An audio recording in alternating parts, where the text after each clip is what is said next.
So what I have to do is bring up my expert, my gold and silver expert. This is a silver coin. Today it's about $15 for this. So when people says it takes a lot of money to start investing, it doesn't. $15 you can get on this, but the thing was I was buying it for $5 a few years ago. So it's now gone up $10 in purchasing power. So with that, I'd bring up Mike Maloney. Big band for Mike, please. Welcome, and thank you. Thank you. Michael is every time I want to find out what's happening in gold and silver and the real money market versus the currency market, I call Michael. Right. So why don't you talk about the history of currencies or fiat currencies or government printing money? Every time the government prints money, it's basically a stealth tax. The government gets to spend that extra unit of currency that they're printing. But when it goes out there, it dilutes the currency pool out there, and there's more units of currency per person. And this has gone on throughout history, hasn't it? It's gone on throughout history, but it exploded after 1971. But please, the Romans did it too. Yes. And the reason it took slower was that when the Romans actually passed out real coins, the reason there's grooves on it is the people being smart, they used to file the coin down. So that's why today there's grooves on these coins to prevent people from filing the money. So, and the Romans got pretty smart, so they started printing, fake money. Yes, they started mixing copper in with their gold and silver, and they debased their money supply.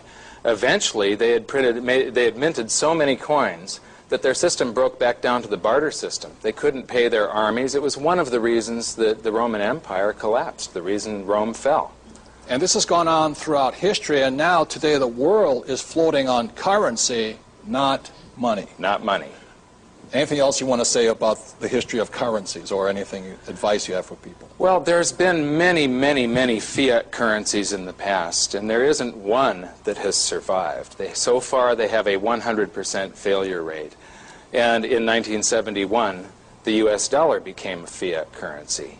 And as the government just keeps on printing more and more and more currency, eventually people seek other assets, such as gold or silver. Or real estate or oil. Yes, wheat, iron. There's lots of things that store value.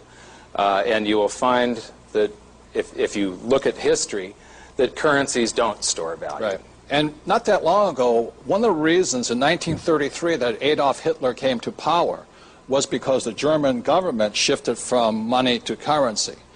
And it wiped out the middle class. That's why Donald Trump and I have written our book about why the middle class is in trouble in America. One of the main problems is also lack of financial education, but because we have a fiat currency.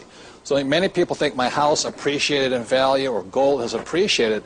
That's not really true. What has really happened is the dollar has depreciated. It's gone down in value. Yes. And the reason the government does that so they can borrow money from foreign countries and pay them back with cheaper dollars. Now it punishes you guys, the working people, if you're a working person, and it rewards the debtor, guys like me who are greatly in debt. So the savers get jammed and the debtors win because we're using fake money to acquire tangible real assets, right?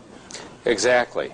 So in 1933, a man named Adolf Hitler was elected to power simply because the German Weimar government had taken their money and turned it into a currency.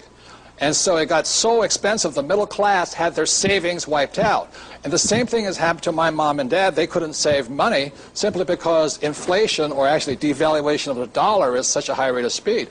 So people who are savers are losers, and people like me who are debtors are winning. So it's because it's inflation, it's going into hyper devaluation of the dollar. Is that correct? Or hyperinflation, they call it? Yeah. During World War I, Germany went off of the gold standard at the outbreak of World War I.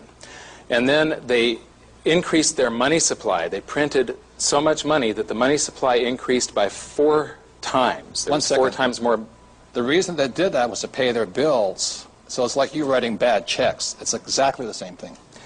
And then as soon as the war ended, the money supply, the money that people were saving during the war because of the anxiety that they have during this period of unrest, all of that money came out of hiding, and the price of gold is something that shows you what's happening with inflation. The price of gold went from 100 marks an ounce to about 900 marks an ounce. Then later on, the government kept on printing money all through 1920, 21, 22. In 22, gold started rising again, and by mid-23, it just went into a runaway effect, and gold went to over 100 trillion marks an ounce. And the same thing might happen in America. It's entirely possible. I think we've got a guy that we call Helicopter Ben at the helm.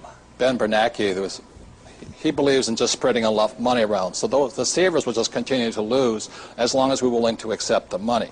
So that's one of the problems of saving money when it's not a money, it's really a currency. There's one more last thing. It's in 1933. Not only did Adolf Hitler get elected, in 1933 they made holding gold illegal in America. In other words, you could be arrested for holding gold. I mean, that's how powerful the government wants to protect their currency. So I wrote this book here called Prophecy about the biggest stock market crash in the history of the world and all this, but as a Dow has just climbed past 12,000, and people are saying, well, the price of my stock is going up. In reality, the Dow is going down when measured against gold. It's the same as your price of your house goes up. It's not that your house goes up, the purchasing power of your dollar has gone down.